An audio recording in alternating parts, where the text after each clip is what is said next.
But I really want to make sure that it made sense. Because one thing I try to speak about is the physical reality is changed when we use math to change a problem. So like, if I have minus and negative, what does that become? Like 7 minus negative 3. It becomes 7 plus 3, correct? Those are two distinctly different physical manipulations. Mathematically, they're the same damn thing. So this is something that's really tricky for us. We have to be really careful because when you're first teaching little people that have never done this stuff before, you're teaching them physically. You're teaching them manipulatives. And then that's tied to a mathematical idea. The thing we normally do is we show that these two distinct physical things, 7 minus negative 3 is very different from 7 plus 3. They end up being the same mathematically, and then we kind of move them away from manipulatives. Are you guys kind of with me? But when they're first doing this, you need to distinguish exactly what the problem is asking physically. So 4A and 4C are asking the exact same thing. So you have to do it the exact same way. So what do I mean by that? So like the first one hopefully is nice. So if you weren't here last time, these are positive and these are negative. Okay. So if I want to do 5 minus 2, that one is beautiful because 5 minus 2, the most direct way to interpret subtraction is what method, what approach? Takeaway. That's the most direct way to interpret subtraction. So 5, take away 2. You can't beat that shit. So I have 5 and I want to take away 2. Yay! And this is 3. Okay. Groundbreaking. Negative 1 plus negative 2 is, now I'm just using negative. So I have negative 1 and then I want to add negative 2 and I can see that that's negative 3. Okay, I like it. Yes?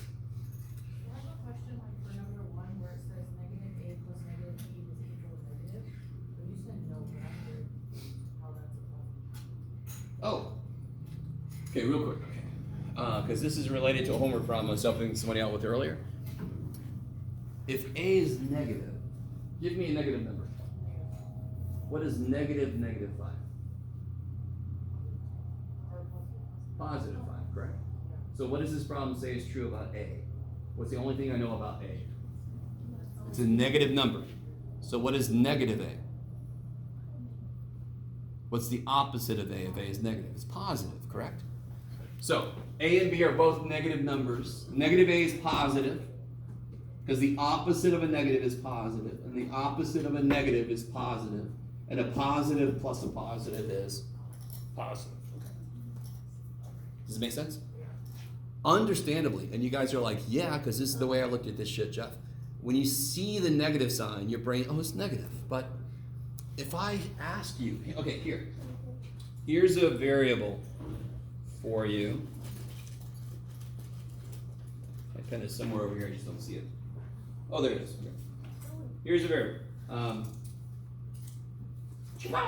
Okay, is that positive? Does that represent a positive number? What could it represent? Is there any number that it could not represent when I just write in X? You with me? It could represent every possible number. So let me ask you again. Is it positive? Beautiful answer. Maybe. Another answer I would accept is, I don't know. Yes, okay. I really want you with it. What could X be? Could X be negative 7? If it was negative 7 and I said, is that positive? You would say, of course not, Jeff, you're crazy. Why can't you say yes or no? Because you don't know what this shit is. So could it be negative? Yes. Huh? It could be, yes. So everybody with me now? If I just put X down and I say, is that positive or negative? Your answer should be, how would I know? Jeff, right? Or maybe you don't do that.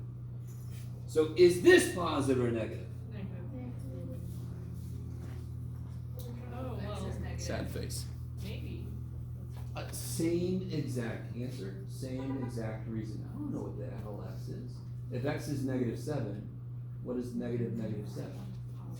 Yeah, if X is 3, what's negative 3? Negative. So if I don't know what X is, I don't know what negative x is. Does that make sense? Now, in this specific problem, they tell me that a is positive. So it's greater than 0. Is that cool? A is positive. I'm sorry. Let me back up. They tell me a is negative, less than 0. So I have information about it. I know it's negative. I don't know what number it is, but it's negative. So then what is the opposite of a? What is negative a then? It must be positive. Kick ass. Is that all right? I understand, because normally students get it when I put a variable down and say, what is that? And I don't have a clue. But the minute I put a negative symbol, everybody's just negative. But no, I don't know. If x is negative, then negative x is positive. Doesn't make sense. And before I forget, there was a question in the homework. Did we talk about these symbols at some point? I'm pretty sure we did, but I could be wrong. Yeah, so what's the absolute value of negative 4? Okay. So let me push my luck, like I always do. What is the absolute value of x? What did we just say? What the absolute value? No, no. What's the absolute value of negative 4? 4. What's the absolute value of 4? 4. Because what's the absolute value represent? Does anyone know the physical idea that the absolute value represents? Distance. Guess go with me. So if I start at 0, how far away is 4? 1, 2, 3, 4. How far away is negative 4? 1, 2, 3, 4. If you say it's negative, then it's like in some, right? Can't be negative distance from you. That's trippy. I don't care if 4 turns its back on me. It's still 4 away from you. Yes? Are you guys going with me? So absolute value, what does it do to a positive number? Does the absolute value do something to a positive number? Does the absolute value change a positive number? No. What's the absolute value do to a negative number? Makes it positive. So it makes it the opposite of what it was. So when I ask you, what's the absolute value of a number you don't know? Do you know what to do? No, good. So that would be, I don't know. You guys kind of with me? Maybe? So the absolute value of x is just the absolute value of x? Yeah, and since you said that, well, not really just because you said that. Absolute value of x is x if x is positive. Is that cool? If x is 4, the absolute value of x is 4. Now, what's the absolute value of 0? How far away from 0 is 0? So this could be if it's equal to or greater than 0, it does nothing. I need you to see this. And real quick, I used to have this rant. I've sort of not done it for a while. I wish we'd never come up with absolute value because it hides the fact that it's 2 functions. For some numbers, it doesn't do shit. And for other numbers, it completely changes them. You guys kind of with me? So that's why it's so trippy, because it does 2 different things based on what you put into it. So if I put something into it, I don't know what it is, I don't have a clue. So if what I put in is positive, it doesn't do shit. What does it do if what I put in is negative? Good. Opposite of it, yes? That's why it's so evil. It hides the fact that it's actually 2 separate functions based on what you plug into it. Are you guys at all with me? Pushing my luck, I know. Okay. So that is very trippy. And that's why, I don't know if you guys remember from algebra, if you ever did solving absolute value equations, you're all like, dude, I blocked that out of my memory. That's why the answer was trippy. You got 2 possible answers because there's 2 possible things in it. Doesn't know what's in there. So there's a homework problem that talks about absolute value and if the outcome's positive or negative and stuff. So maybe when you hit it, it'll make more sense. Anything else from the other stuff on this sheet before I come back? Okay. So coming back down to here. So everybody, how would you set up what you have at first for 4C? What do you start with?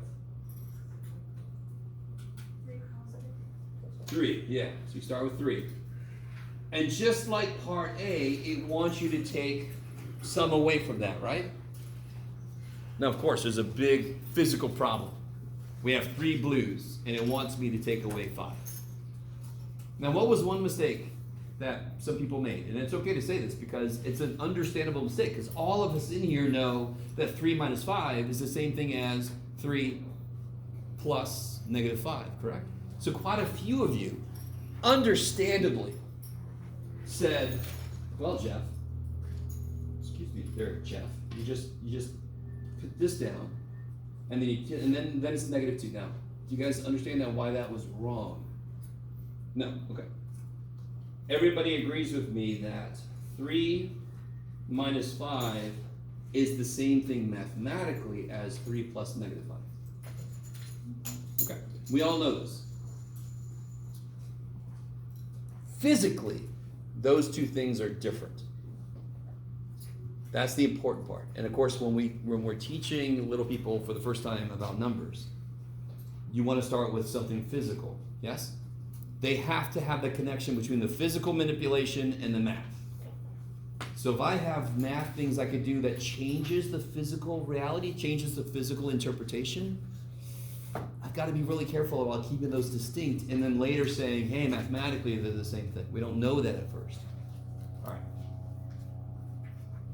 Does anyone remember the way you kind of have to do this directly? I don't have enough blues. It wants me to take 5 away. I've only got freaking 3.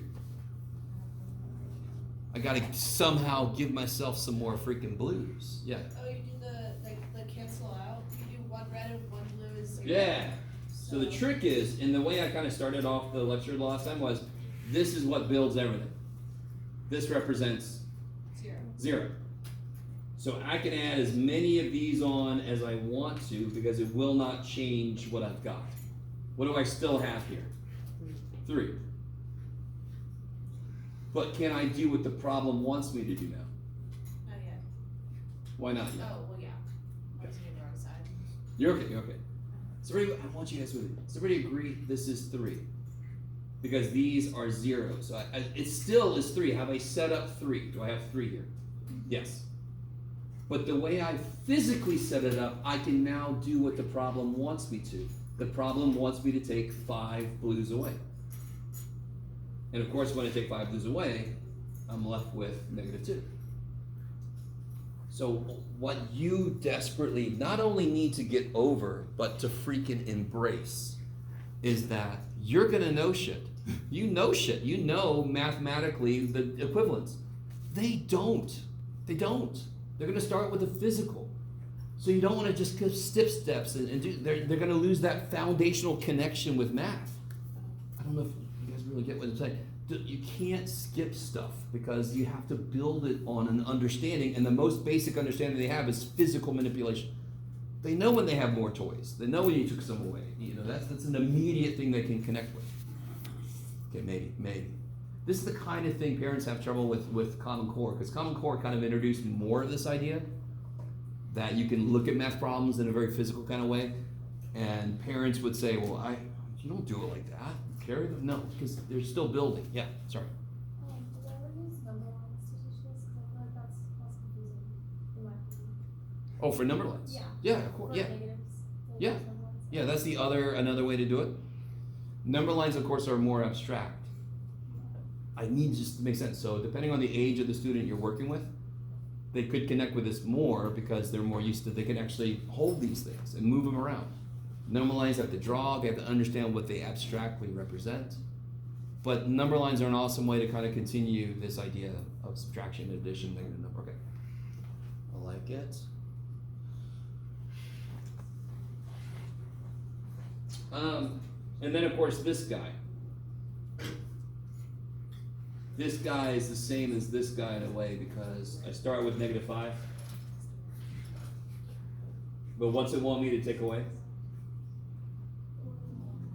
And do I have 1? No. So of course I just do the same thing we just did.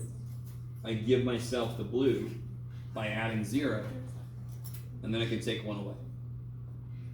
And now what do I have? -6. Okay. I love you guys. So you have to divorce yourself from what makes more sense to you, because you're building what makes sense to you on years of math experience. If you're lucky and you teach very young kids, they have none of that. You have to bring them along, and the most immediate thing they connect with is physical reality. You got to get them to the point where they realize that the abstract makes as much sense. Okay. So what I want you guys to try to do, everybody's got your stuff. I think you have, I try to get people to get at least 6 of each. If you don't have 6 of each, let me know. Oh, I have one more red. you need one more red? I need more.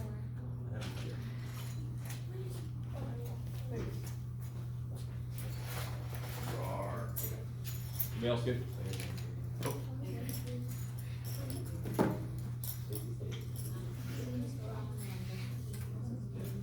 Everybody needs more? Yeah. Okay.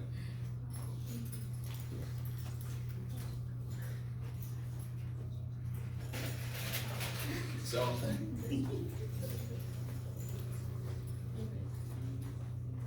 Let's see. Let's start off nice. Can you guys represent 3 times 2? What do you guys think? This is an old problem. But we're going to do with these physical manipulatives now. So can you do 3 times 2?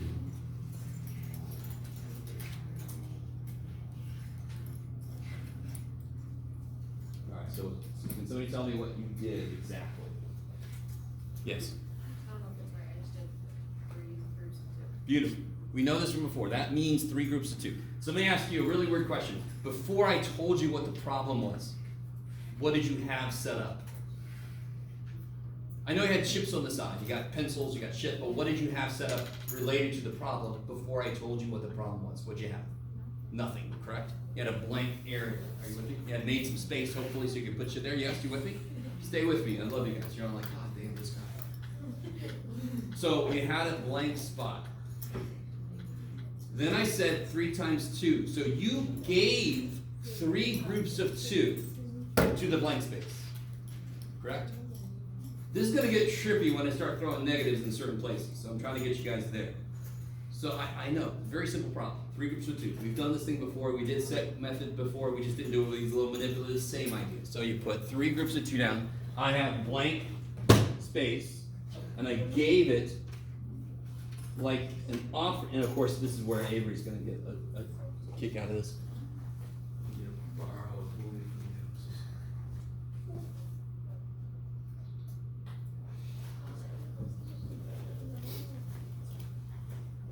Alright, so 3 groups of 2, and of course you get 6. Right. That's amazing, everybody. We proved 3 times 2 is 6. Next level up is not even a big step up. Can you do 3 times negative 2? Not a big step up.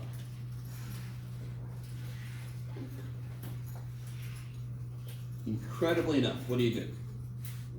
3 groups of negatives. Start with a blank space and give 3 groups of negative 2, yes? Okay. That is amazing, Jeff. Remarkably enough, so you get negative 6. Now, why did you give 3 groups of 2 for the first problem, 3 groups of negative 2 for the second problem? The reason you did that is because the 3 is positive. So that's giving. That's like if my profit is positive, that's cash coming to me. So I'm giving this blank space so many of these. So let me see, I'm gonna let you guys think about this for a minute. What the hell is negative 3 times 2 then?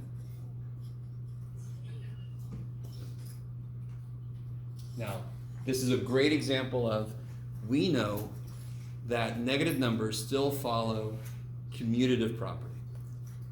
I don't care. This must have a physical interpretation by itself.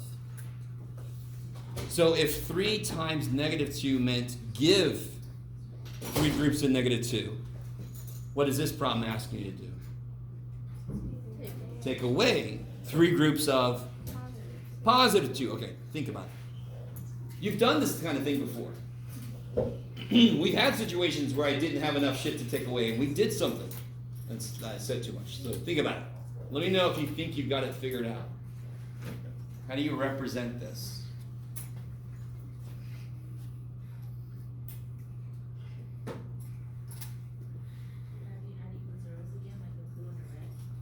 I don't know. Maybe. Don't say anything else. Let me know if you think you got it figured out and you can show me. So try it. Try what you just said.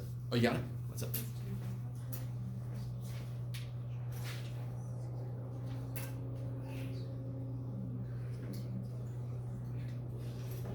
This is a good start. But now you can do what it says to do. You got it. You got it.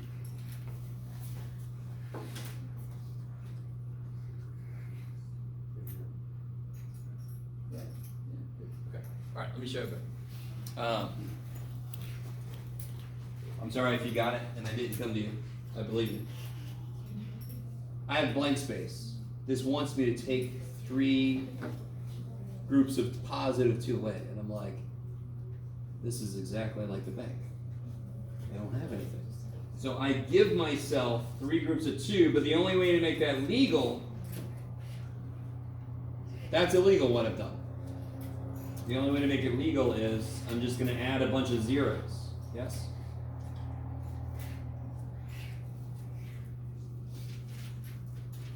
So right now, I still have blank space. This is still 0. But now can I do what it's asking me to? Can I take away 3 groups of 2? Yeah. 1, 2, 3, and I end up with -6. Yeah. I like it. And again, I need everybody in here to be better than, what the shit? -3 times 2 is just -6. What are you talking about? It has to make physical sense. Okay, maybe. So here, while you guys have this stuff, how would you do -2 times 2 plus 3?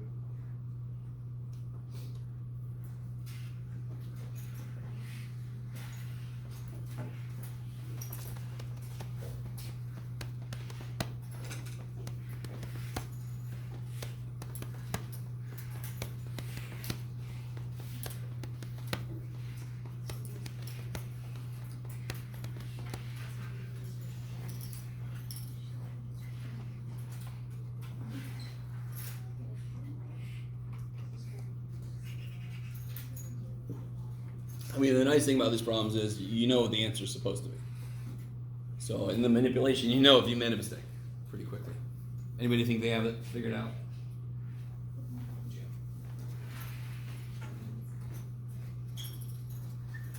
Good stuff, that's that.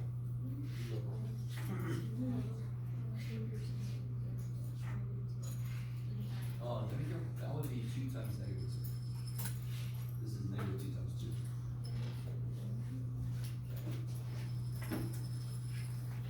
So look, what you can do, forget about the +3, right? Because you got good old, please excuse my dumb son. So the +3 is the last thing I'll do.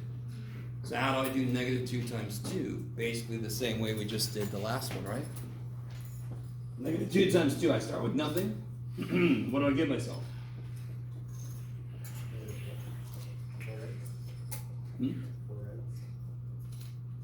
Well, I give myself nothing, yes? And then can I take away, and then I give myself, now I need another one, right? I give myself another nothing. So now can I take away 2 groups of +2? Yes. Now you can do what you tried to do the other day.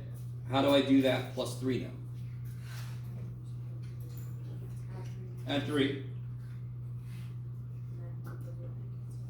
And they all cancel. Alright, I like it. Cool. Okay.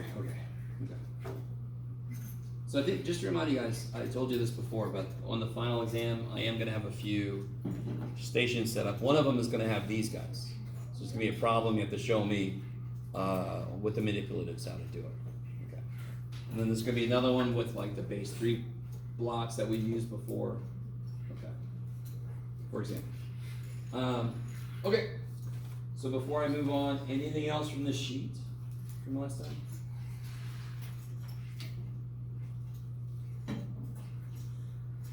Okay. Real quick, how would you do, we're not going to get too deep into manipulatives for this, but how would you do -4 divided by 2?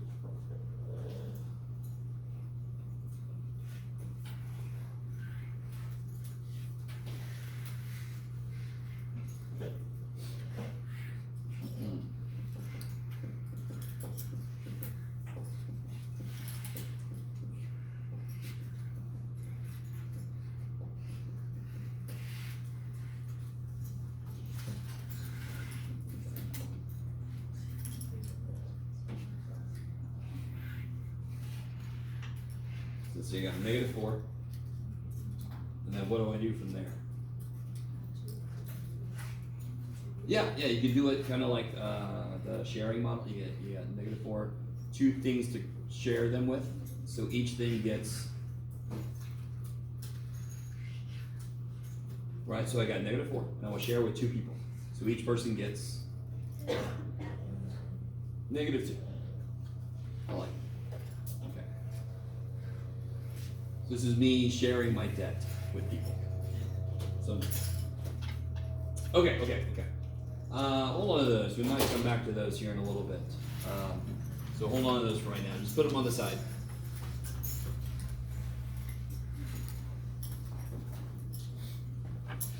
Okay.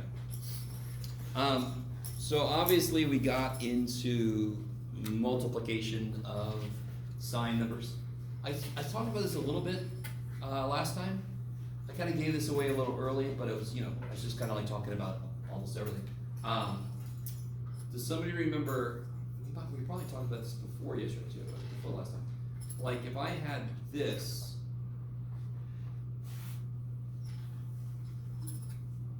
does anyone know what that would be? -1 to the 77th power.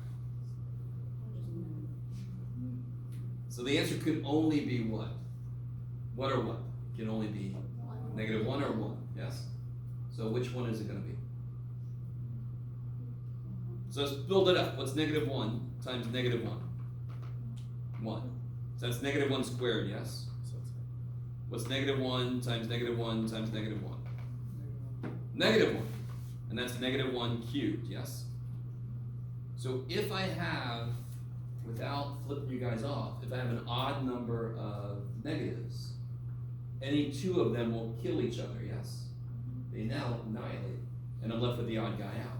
If I have an even number of negatives, they pair up perfectly, and I got nothing left. I get positive. I got no negatives, so I'd be positive. You guys? Yeah. All right, that's an old kind of idea. So that extends through multiplication and division. So for example, if I had this, -1 times -1 times 1 times -2 divided by 1 times -1 times 2 times -1. All right, let's say that's the problem. This is all from before.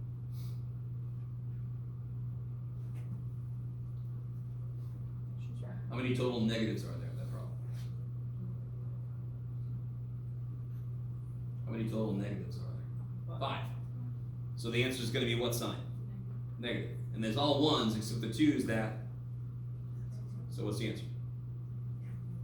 -1. So you could work out the sign of the answer if it's all multiplication division, and then you can work out the number part, right? Okay.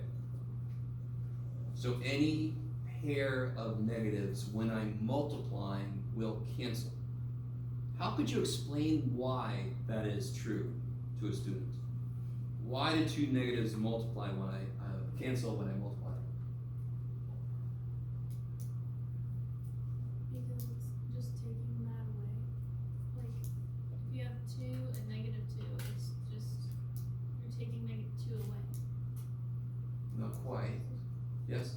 Because if you have $2, you're taking 2 away. True, but what I'm saying is I'm not adding. When I multiply 2 negatives, like this, you with me? Why is the answer positive? What's one way to look at that? What does this mean? What's another way to read that instead of -3 or -3? Opposite of 3. Yes? And we understand the opposite it means in terms of addition. So what you're kind of saying is if I added that to 3, it would make 0. That's its job. It's like the anti-3. Yes? So then what? So this means that when I add this to 3, I get 0. Oh my goodness.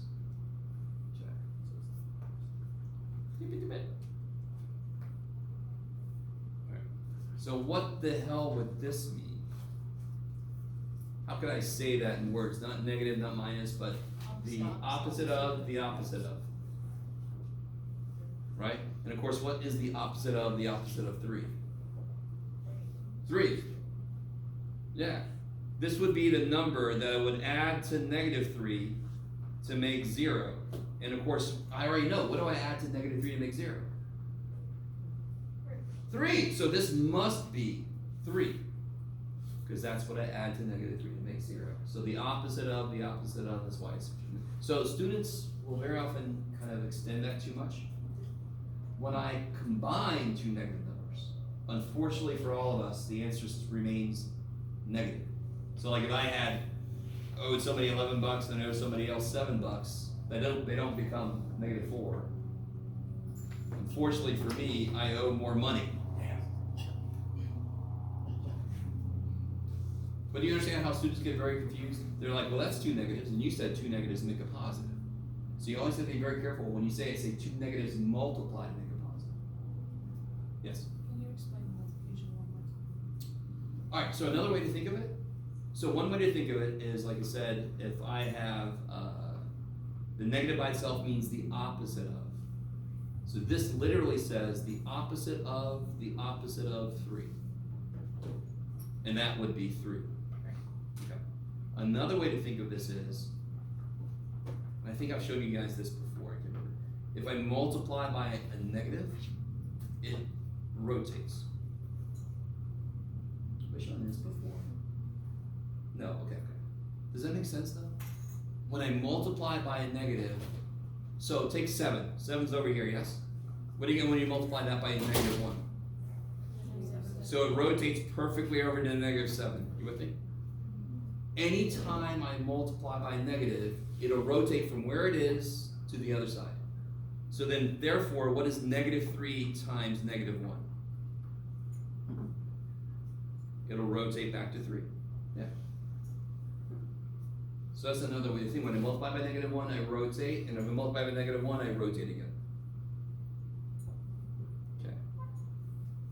Just to really make sure I trip the hell out of you. You guys have heard of complex numbers, yes? Imaginary numbers?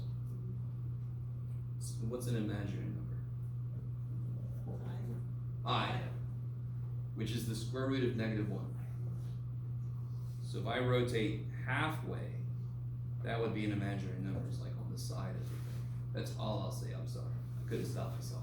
So this thing I'm doing right now is actually a beautiful way you can talk about multiply by negative, because that's literally what it does. In fact, this is going to come up later after the break when we start talking about solving inequalities. But this is also where I go when I first teach students about imaginary numbers. Because all an imaginary number is, instead of going all the way around, you just go halfway. And then you end up in this weird space. Okay, I'll stop. I'm sorry. Is that okay? Because there's a few other ways you can look at it, but it's all right, okay. So let me ask you this real quick. Let's look at a pattern real quick. What is negative 4 times 2? Negative 8. So I'm not going to make you do the chips, don't worry. What is negative 4 times 1? Negative 4. What did the output do? I multiply by 1 less, and what did this do? It went up by how much? It went up by 4. Is that cool? If I'm 8 foot in a hole, I climb 4 feet, and I'm 4 foot in a hole now, right? Okay. What's negative 4 times 0? That's insane. And this went how much? Up by 4. So what's negative 4 times negative 1? If I just follow the pattern, it has to be 4. So there's another kind of approach. This is a much more computational way, but that doesn't explain why, but it shows that if I'm going to follow the pattern, and all math must follow a pattern, that must become positive 4. Yes? That's how we did it when I was in Oh, okay. So that makes more sense. Oh, okay. To me, this is not the best place to start, though. Because this doesn't explain why it's true. It just says, hey, it's a pattern. But if I was in that class, I'd say, okay, great, but why? Why do they multiply to be positive? And the teacher would be like, why? I don't know. Okay. All right.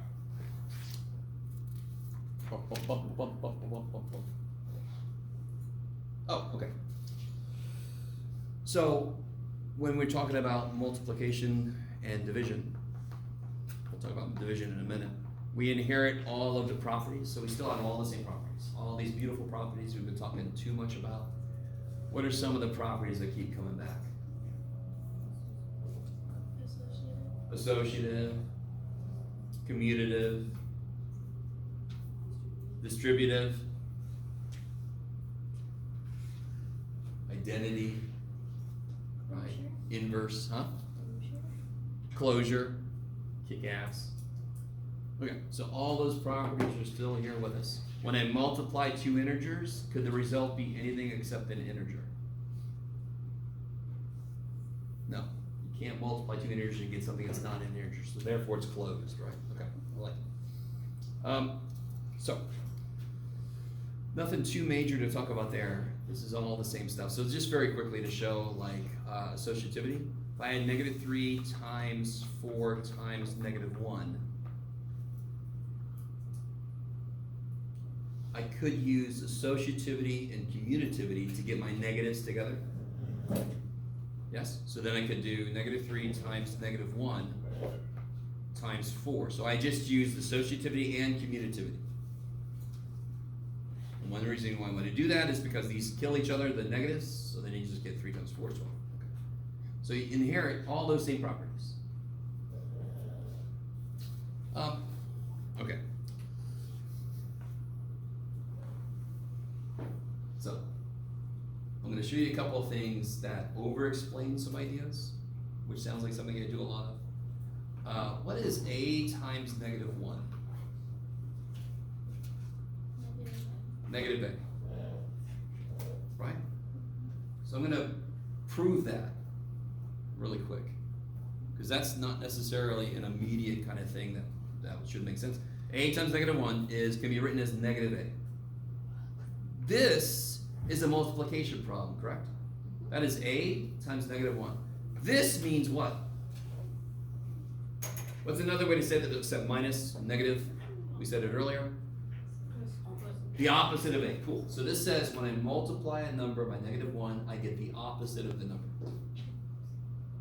We all know that shit's true. Alright.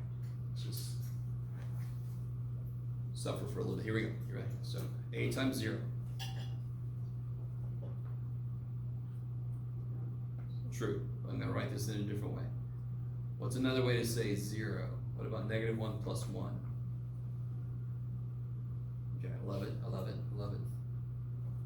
And then I can distribute, yes? So then I get a times -1 plus a. And that equals, and what's a times 0? What's a times 0? 0. Okay, cool. All right, let me stop for a second. I told you I was going to overanalyze something. Guess am I with me? A times 0 is 0, but I can also write it as a times -1 plus 1, because that's a way to write 0. I distribute the a because I inherited distributivity. Now I can apply to both sides. I can add the inverse.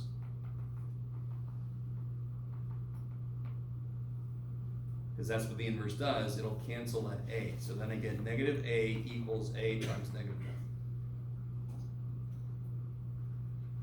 And you're like, whoa, sorry.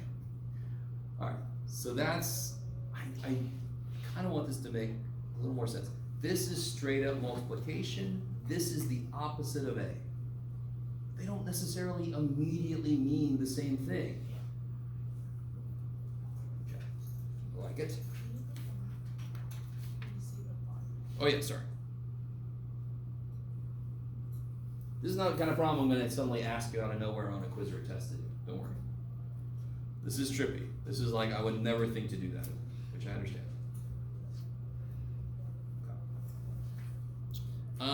So let me see. I'm not going to make you go through that one. What about this here? Given A, B, C integers, where C is not 0. So given that A, B, and C are integers and C is not 0, and I have AC equals BC, course, what must be true? If AC equals BC, what must be true about A and B? They must be equal, because what do we actually do to both sides to make that? Subtract C. Mhm. Divide X. Yes, so you gotta make sure the operation you use is canceling the operation that's there. I love it. Or you can even say multiply by the reciprocal of C. Right, okay, I like it. Why do I have to say C is not 0? Because we multiply something by zero, so. Yeah, is it true, if C is 0, and I know this is true, does that mean A has to equal B? No. No, because anything times 0 is 0, yes? So let me ask you this. Let's see. Which order do I want to do this in? Yeah, let's do it this way. Can you guys remember how to solve that problem?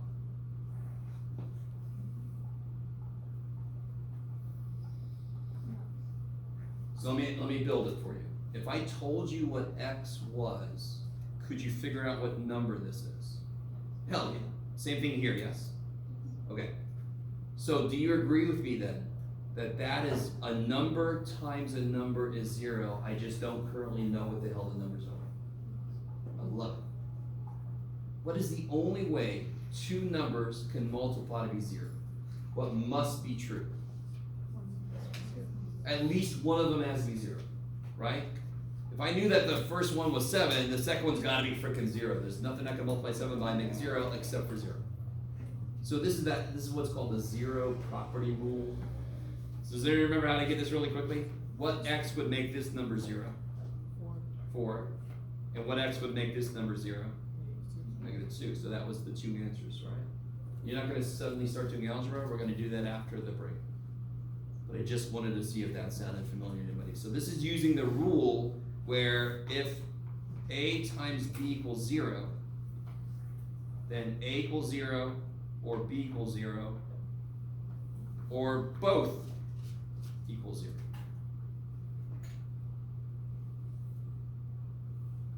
So what if I said A times B is 8? Do you know anything about A or B? Because how many things multiply to be 8? A lot. Yeah, a ton, a lot. Right? 8 times 1, 2 times 4, 64 times 1/8, 800 times 1 over 100. Right? I mean, yeah, I can go for it. All right, I like it. Oh, there you go. So let's talk about division.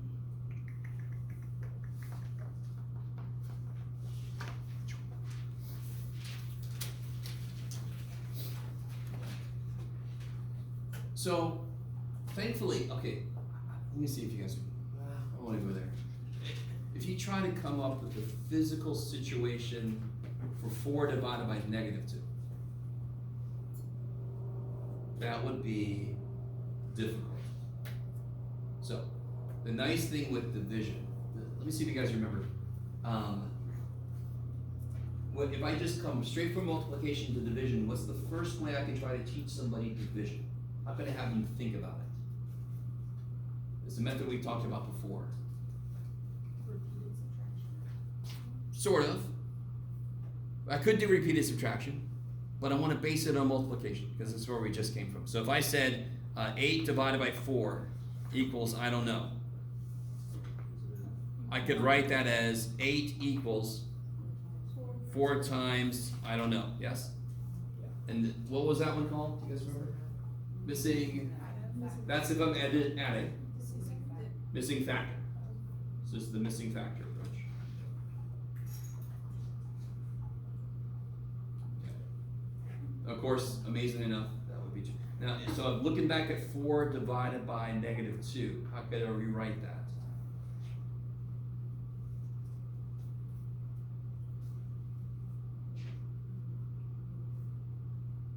How could I rewrite that? How did I rewrite 8 divided by 4? I said 8 equals 4 times I don't know, right? 4 equals -2 times I don't know. And then I can figure it out.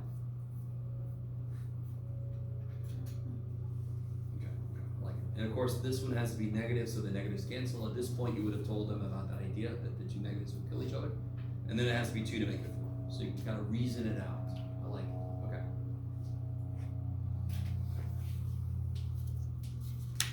Boom, boom, boom, boom. Now, yeah, cool. I like it. I think, so now that we know negatives exist, and that's the weird thing about this book is for the entire first part of the semester, we pretend like negatives didn't exist. And then we say, oh yeah, negatives exist. So, we did scientific notation already. We did, and I'm pretty sure when I taught you guys about exponents, we talked about negative exponents. But I just want to talk about them again because they're going to show up in the homework this time around. Scientific notation, and actually before we talk about scientific notation, let's just talk about negative exponents by themselves. Does anyone remember what a negative exponent does?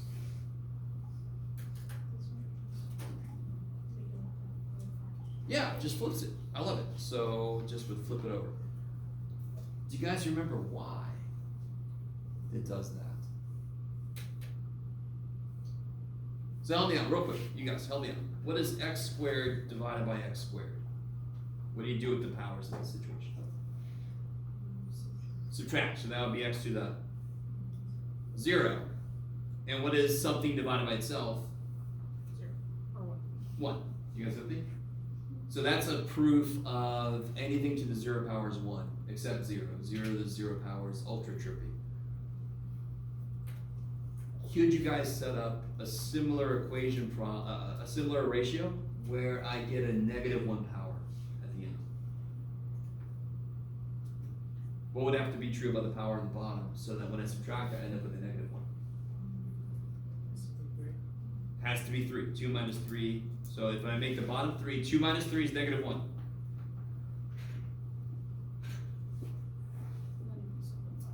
Yeah, and what's the other way to look at a fraction? And if I have a fraction staring at me, one thing I immediately think is, can I reduce it? How many x's cancel? 2. Yeah, so I can look at this as x times x over x times x times x. 2 x's cancel, what's left? On the bottom. So what's the negative power do? Flips. I like it. So, when I went to scientific notation, I'm pretty sure when I taught you guys scientific notation before, I included a discussion about negative powers. Because I like to give you the full picture. But I think when you did the homework a while back, they didn't have negative powers because at the time, we officially didn't know what the hell negative numbers were. So if I give you something already in scientific notation, can somebody remind me how this works? If I want to change it, somebody playing Powerball? What is that? You guys hear that, right?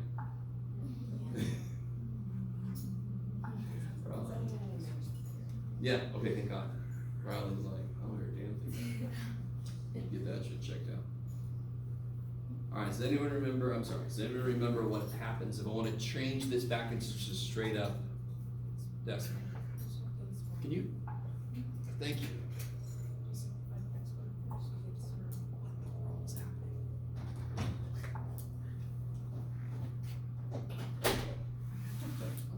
Sorry, go ahead, sorry. Do you simplify the exponent first? Or like convert? Sort of. Does anyone remember how scientific notation works?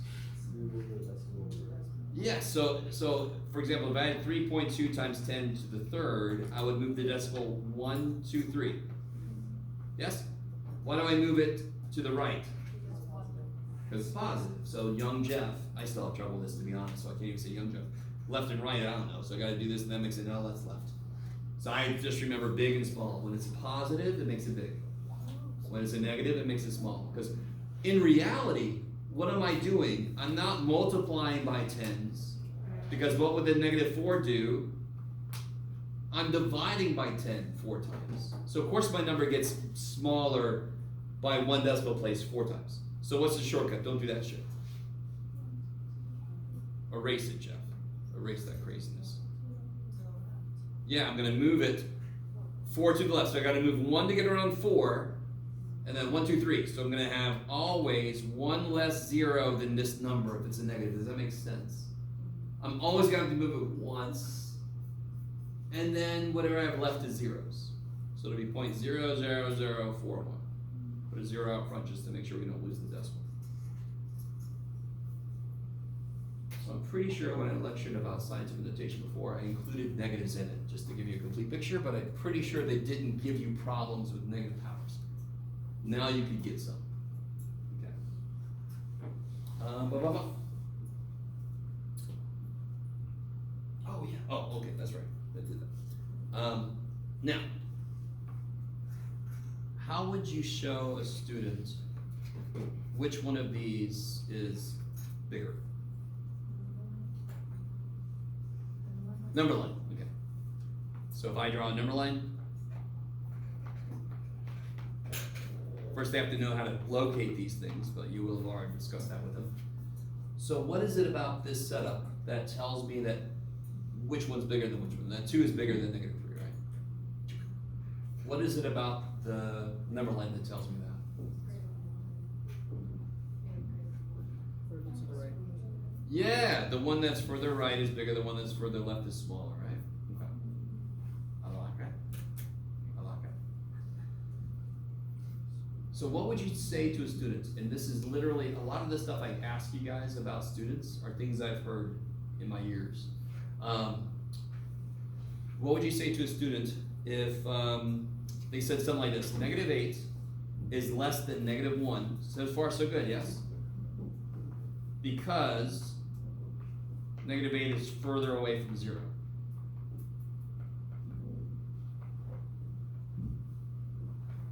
Now, this is the kind of problem you have to be careful about because they are correct. Do you guys agree that they're correct? Okay, because the important thing, what is the correct way to say this? And then I want to know why what they said is not correct. The correct way to say this is -8 is less than -1 because it's further left, yes? Now, does anyone see an issue with what they said? And this is a broader thing to look for. What they're saying is true in the situation they're in. If I'm comparing 2 negative numbers, whichever one is further from 0 is going to be less, yes? But I just kind of gave it away. So why do you want to correct this?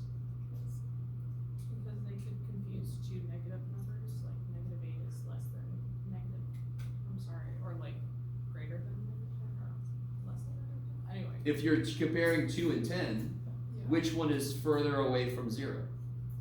So then they'll say 10 is less than 2 because it's further away from 0. So you want to correct this so they don't apply it more broadly. Does that make sense? Okay.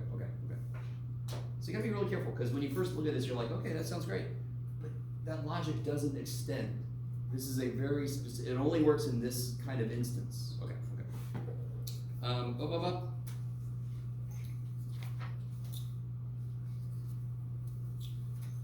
Okay. Let me ask you something from algebra again. How would you solve this?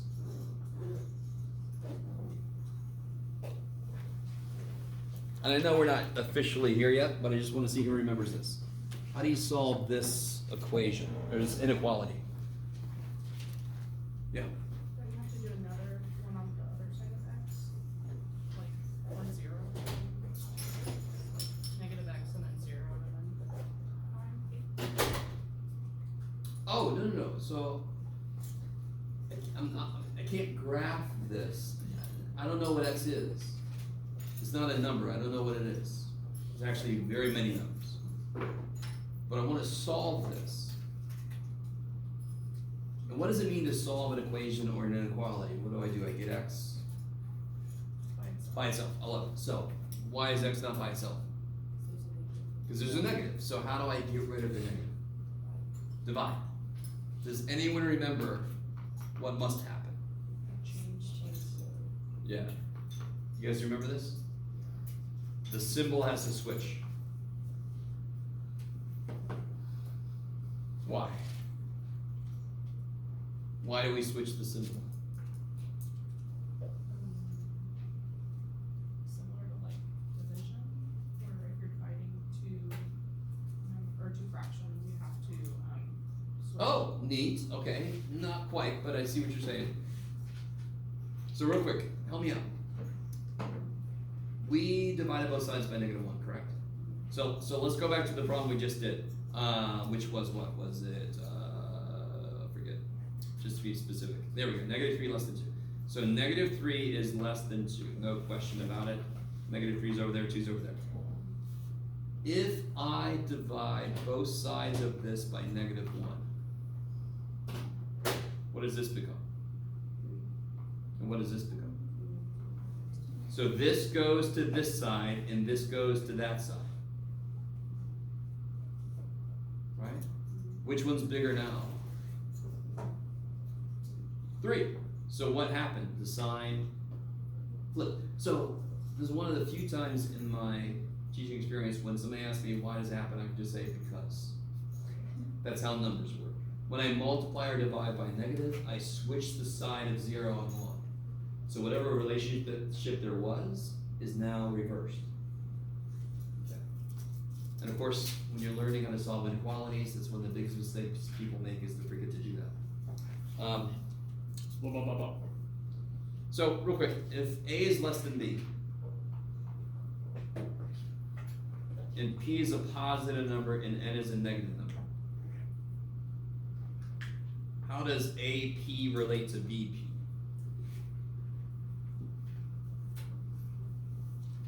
If A is less than B, P is a positive number, N is a negative number, how does AP relate to BP?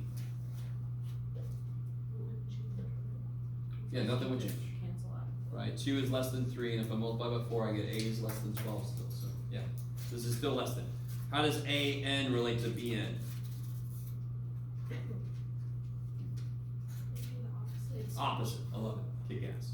Because now I multiply by negative, they switch the side of 0 they're on, and so whatever relationship they had is now reversed. Kick ass.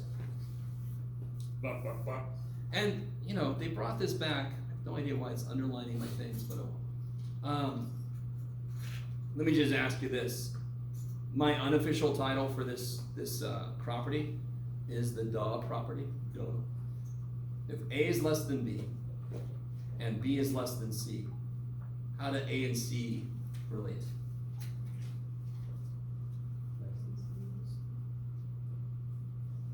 Yeah, A has to be what? Yeah.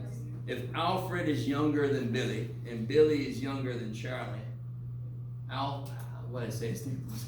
Albert is definitely younger than Charlie. Yes? Officially, this is called the transitive property. But I affectionately call it the duh property. It's like, well, yeah, of course. Okay. You gotta be real careful. I don't want to say that too often, but in this instance, I think everybody's like, well, yeah, of course. That's true. Okay. Cool. Yeah, okay, good. Just want to make sure I didn't miss anybody. So real quick, we've just essentially finished chapter 8. So chapter 8's not got a ton of stuff in it, but it's got a few little weird things with the chips. So I really want you to be aware of the chips. There definitely will be a problem on the final exam involving manipulations of the chips, at least one problem. What we're about to do, and I think I've already told you, I decided that when we come back from the break, one thing is, I think that everybody's going to be really excited about, is that we're going to have a quiz. But not the day we come back. That's a little too evil, even for me. We're going to have a quiz on Thursday, and I think that's the 5th, is that right?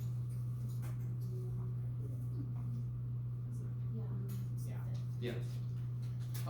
So we're gonna have a quiz at the beginning of that class, and then the rest of that class is gonna be a review, and then I'm gonna grade it and get it back to you the following Tuesday. And that will be, the rest of the review will be on that Tuesday. And then you'll have until the final, which is that Thursday, to give me corrections to the quiz. Okay, so the quiz is gonna be on section 8, on chapter 8, basically. Okay. So not the Tuesday we get back, but the day after that. On Tuesday, we're going to go over section 9.2. and I think I told you this before, but I decided 9.1, I'm gonna make that extra credit. I might say a couple things about it, but for the most part, 9.1 is just fractions again. Just some of the fractions can be negative now, which essentially is the same as what we've done before. Okay. If anyone feels like I'm cheating you out of some stuff, I'm sorry. So you can do the extra credit for that if you want to. 9.2 is gonna be algebraic concepts. We're gonna talk about stuff like solving equations, solving inequalities, radicals. Yes? The way it normally works, homework extra credit, for example, if you did all the homework, got it all right, and you did the extra credit, that counts, I'm gonna add that so you have higher than 100. So like if there was one section you didn't do, but you did the extra credit, and you got enough of it right, it would take the place of that missing homework. If you had 2 homeworks that you wanted, I said to correct, and you're like, I don't wanna correct them, I'll do the extra credit instead, it would take the place, because 2 corrections are basically half is like 1 missing assignment. So this will just count as an extra assignment. So you could get a higher than 100 homework average, yes. Or it could help you fill in gaps, okay, I like it. So 9.2, we're gonna talk about solving equations, solving inequalities, we're gonna talk about stuff like the cube root of 8. Just to ask you guys real quick, does anyone remember how to do the cube root of 8? How about this? What's the square root of 9? 3. Why? Yes, 3 times. How many 3s does it take to make 9? 2. So what question? So real quick, I'm not gonna get into this whole thing, but I just want a little preview. A lot of mathematics is this. We have symbols that capture entire sentences. So it's just shorthand. And everybody that wasn't alive when they made a choice, we all have to go, well, shit, let's see what they did. What the hell did they do? They did weird shit. So relatively, this symbol's not bad. Because have you guys ever seen this symbol before? Yes.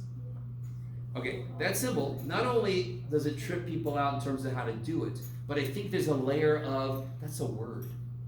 What the shit are you doing? So it doesn't look like I'm asking you to do math or something, you know, and then there's all kinds of dumb things about natural log and stuff. But anyway, we're not gonna suddenly do logarithms, don't worry. Would that be 2 remaining 2? Or is that? No, okay, I love it. Somebody's actually doing the problem, that kicks ass. So, remind me, why did you say 3? Why did you think, what does it take 2 of to make 9? Where did that 2 come from? There's an understood what here? Do you guys even know this? There's an understood 2 here. Yeah. That's why we call it a square root. Wouldn't you just break down the 8 like 4 times? Into how many pieces? 3. So if I break down 9 into 2 pieces, that's what that's asking me to do. Every mathematical symbol is a representation of a long ass sentence. So what is the square root of 9 asking you? What does it take 2 of to multiply by 9? Or what do I raise to the 2nd power to get 9? Or what do I square to get 9? That's why we call it a square root. So the cube root is saying, what does it take 3 of to multiply to be 8? So, yeah, it takes 3 2. So if I break this down, bam, bam, damn, what does it take 3 of to make 8? 2. It takes 3 2s. So the answer to the cube root of 8 is 2. Or you say, what do I cube to get 8? I cube 2 to get 8. Okay. Is that cool? So much of mathematics is that. So much of mathematics is catching up with some old white dead dudes did, what choices they made, and we have to go, okay, that's the choice they made. Okay. I don't want to get into, I wish we'd never invented roots, because last thing I'll say, not forever, but just for today. The way to rewrite square root of x. Does anyone know a way to rewrite square root of x in a different way? What, remind me, what's the square root of x asking us? Yeah, let me say it like this. It's gonna sound a little weird. Square root of 9 says break 9 in half multiplicatively. Does that make sense? The square root of 9 says break 9 in half multiplicatively. What's the cube root of 8 say? Break 8 in thirds multiplicatively. Yes. Okay. What operation are exponents based on? Multiplication. So this says take half of x multiplicatively. take half of x multiplicatively. Now, I wish we had only kept with this notation and never come up with radical notation, but it exists, so too bad for us. Okay, we could end there, that's fine. So have a really, really good Thanksgiving. Recharge, all that kind of stuff. I'm gonna go up to Seattle, and hopefully they have power back. At the moment, my friends have no power. Where did I put, oh yeah, Why? there's been a lot of storms. Oh, and- yeah, I heard about that. Okay. So you're gonna go to Yeah, I got some old friends from high school up there. Christmas, I go back home. Oh.